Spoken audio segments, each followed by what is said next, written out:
taking him? Where are you taking him? Where are you taking him? Where are you taking him? Ugandan opposition leader Bobi Wine has said he was grabbed by goons and put under house arrest on his return from South Africa.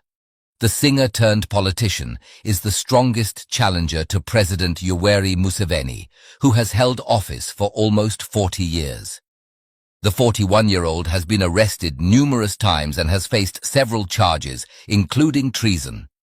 Police denied arresting Bobi Wine, saying he was merely escorted home. Watch here.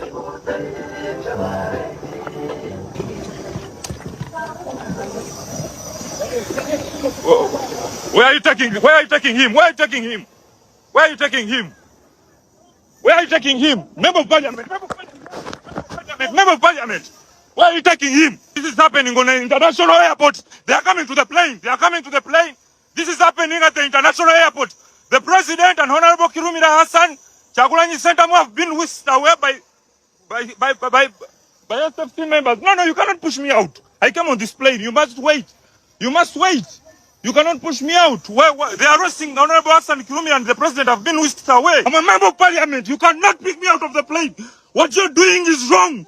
And you're violating international laws. You wicked people. His supporters had planned to welcome him at Entebbe International Airport and accompany him to his home about 50 kilometers, 30 miles, away in a huge march. But the police said this was illegal. Bobi Wine said that as soon as he landed, even before he had gone through immigration, goons grabbed me and dragged me, twisted my hands and bundled me into a waiting private car. He later said from his home that he was under house arrest. I remember when Bobi Wine explained what he's been going through in Uganda some time back, saying how Museveni is using his powers to humiliate him. Watch here and give us your thoughts on the comment section below. For 36 years, Uganda has been under the rule of General Yoweri Museveni. More than 85% of Ugandans have never seen another president in their lifetime. Not because the law allows it, no, but because he has always changed the constitution with the help of a compromised parliament, and he has always rigged elections with the help of a personalized military. But regardless of all this, the Western world continued to tolerate and enable General Museveni because he is considered a useful dictator, good for regional security and national stability, even if he bends a few rules. But that's not true. General Museveni rules Uganda with an iron hand. He deploys the military against the citizens and students. Those who oppose him are either put in prison, tortured, or killed.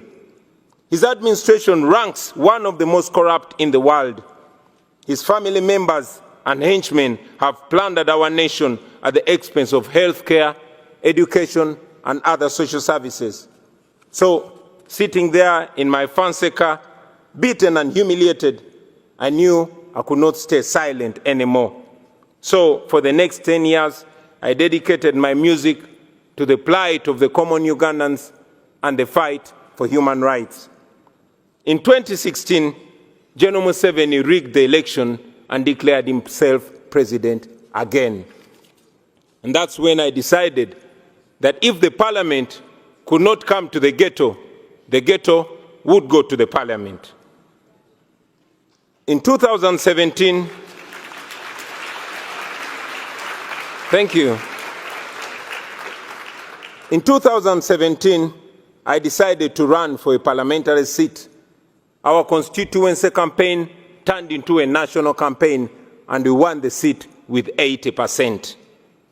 Then we started the People Power movement to awaken a generation of young Ugandans, talking to them about democracy and explaining to them why they must get involved.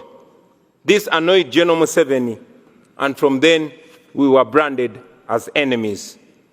In 2018, while on a campaign trail in the northern Ugandan district of Arua, General Museveni decided that it was too much for him to take.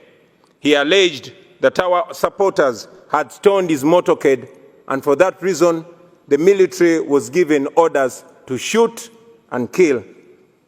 I had just stepped out of my car when suddenly I heard gunshots. Blah, blah, blah. My driver and friend, Yasin Kauma, was shot dead in the car seat that I had been occupying just a few minutes earlier.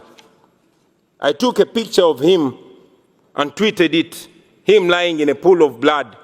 I tweeted it with the caption, "Police has shot my driver dead, thinking they've shot at me."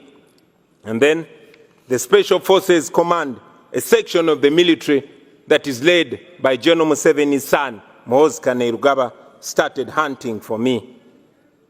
For the next 8 hours, I hid in a random hotel room as they broke down every single door looking for me. Meanwhile, my tweet went viral, and suddenly the entire world was watching Museveni. So when they finally found me, they did not kill me, but they tortured me to near death. I was detained in a military base for several days. Not even my family knew where I was. I later learned that people protested in very many parts of the world calling for my release. And for this, I am forever grateful, because if it was not for that pressure, I'm sure I would not be alive to talk to you today. In a military court, I was charged with the offense of annoying the president, treason, and illegal possession of firearms. They displayed 2 machine guns to prove that. And of course, these were trumped-up charges. Out of shame, the firearms charges were later dropped and the guns disappeared. 2.5 years later, that case has not been heard. So, in 2019, I announced that I was running for president. Now, under General Museveni's Uganda, that means 3 things. It either means prison, or being forced into exile, or death. But we were ready for all that. And yes, that's exactly what happened. We endured the most horrifying campaign, the most violent campaign, the most brutal and murderous campaign you can ever imagine. In November 2020, I was arrested for allegedly violating COVID-19 regulations, a convenient excuse for Museveni to suppress his political opponents. Our supporters protested against my illegal detention, and the military went on rampage. They shot and killed hundreds of people. But of course, General Museveni came out and said that they killed only 54 protesters. Thousands were arrested, and instead of the accountability for the massacre, General Museveni came out and praised the military for a job well done. A few days later, my bodyguard and friend, Frank Senteza, was deliberately run over and killed by a military police car. Thousands of our supporters were then abducted by security operatives in unmarked vehicles called drones in Uganda. And as I speak to you right now, many are still missing, while others are still in illegal detention, simply for supporting me and our party. Those who were lucky to return, they came back with severe torture marks and horrifying stories. Stories of eyes and fingernails plucked out. Stories of men being castrated and women being raped in detention. But we never gave up, and we will never give up. It wasn't me challenging General Museveni. No, it was an entire generation. And for the first time, there were no tribal lines, there were no religious lines, there were no class lines. The entire population was speaking with one big voice. All our people were saying, people power is our power.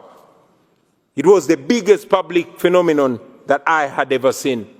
Now, I had been a celebrity, I had done hit songs, I knew what it meant to be famous and having people chant your name wherever you go. But this was different. On election day, after casting my ballot, I went home only to find my house surrounded with hundreds of soldiers. And later I learned that the same was happening to all our party offices across the country. The internet was switched off. Mainstream media was placed under strict censorship. Any radio station that dared to report on the election was immediately shut down. Radio presenters and journalists were arrested. And so in this complete blackout, General Museveni declared himself winner of the election again. International authorities challenged the results as fraudulent, not free, and not fair. But I remained under house arrest for the next 11 days. Ladies and gentlemen, it is not an exaggeration to say that my life is in danger because I live in Uganda, and after here, I am going back to Uganda. I have lost friends and colleagues at the hands of security forces. I have been arrested and charged very, very many times, and my only crime has been challenging General Museveni's dictatorship. I am therefore here to tell the world with clarity that General Museveni is not the leader you think he is. He is a threat to the people of Uganda, and yes, he is a threat to the entire region. The international community has already recognized that the 2021 election in Uganda was neither free nor fair. And it's important that these words are followed with firm actions. First, we call upon the world leaders to stop shaking General Museveni's blood-stained hands through funding and cooperation.